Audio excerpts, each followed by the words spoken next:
The battle between the Trump administration and Harvard University escalated on Wednesday. The Department of Education, as well as Health and Human Services, notified the school's accreditor that evidence suggests Harvard no longer meets accreditation standards. The Trump administration says Harvard is in violation of federal civil rights laws for allegedly failing to protect Jewish and Israeli students on campus. The Homeland Security Department also plans to subpoena the university for information on foreign students. In April, a federal judge blocked the administration's attempt in barring Harvard from enrolling foreign students, and it says the school failed to hand over disciplinary records. In response to this, Harvard said in part, while the government subpoenas are unwarranted, the university will continue to cooperate with lawful requests and obligations. Now, the saga between the administration and Harvard stems over the future of federal funding. And for more on this, let's bring in Doug Belkin. He is a reporter covering higher education for the Wall Street Journal. And Doug, thanks so much for being with us. First off, just to back up a little bit, what does it mean for a school to be accredited? How important is that? What could happen here if Harvard did, in fact, actually lose that designation? Thanks for having me on. Accreditation is critical for colleges and universities. It's essentially the way the federal government determines that they're high enough quality to earn access to billions of dollars in federal money, which funds things like Pell Grants and student loans. So without accreditation, universities are deeply diminished. If you want to go to grad school after you graduate from a school and it's not accredited, they probably won't take you.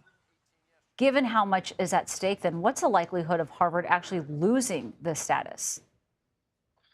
It almost never happens. Accreditation is very rarely removed, but this is not so much about accreditation. It appears there's a lot of politics at play right now.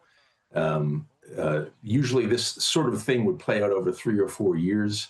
The administration squeezed a lot of norms and statutes and sort of they're rewriting them. And so how this plays out is sort of anybody's guess right now. Well, Doug, the administration says it will also be formally requesting information about Harvard's foreign students. There's nearly 7,000 of them.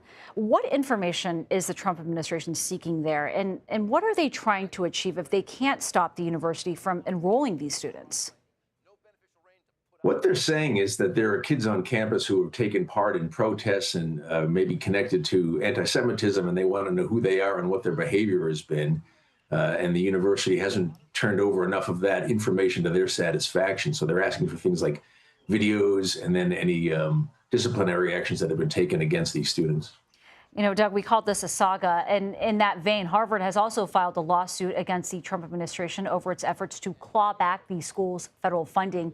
A hearing in that case is scheduled for July 21st. What can we expect out of that? The case, what Harvard is saying is that we have a First Amendment right to teach what we want, hire who we want, admit who we want. And the Trump administration is saying, you know, that's not about what's happening here. You guys have to deal with our laws if you want to get about $700 million in research grants every year. And so the judge is going to determine if their clawback is legal. All right, Doug Belkin, thank you so much for joining us. Thank you.